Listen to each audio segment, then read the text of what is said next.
కృష్ణుడు, బలరాముడు మొదటగా మధుర వెళ్ళినప్పుడు అలా వీధుల వెంట నడుస్తుంటే ఒక పూల కొట్టువాడు చూశాడు.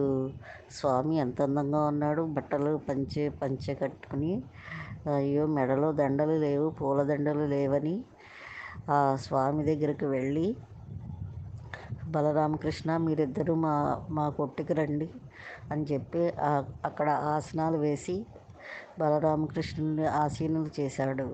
అంటే కూర్చుండబెట్టాడు.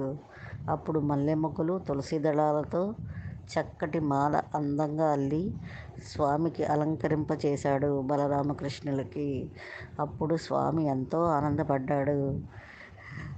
పువ్వులు సమర్పిస్తే జన్మ ధన్యం అవుతుందట, మళ్ళీ సంపదలు వస్తాయట. అందువలన కృష్ణుడు నీకేం కావాలో కోరుకోమంటే, నాకేమీ వద్దు స్వామి, కానీ నువ్వు అడగమంటున్నావని అడుగుతున్నాను.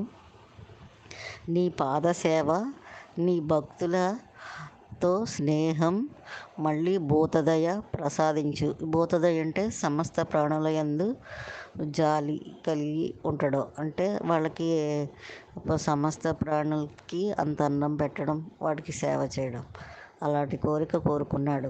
అప్పుడు కృష్ణుడు ఎంతో ఆనందపడి, నువ్వు అడిగినవన్నీ ఇస్తున్నాను.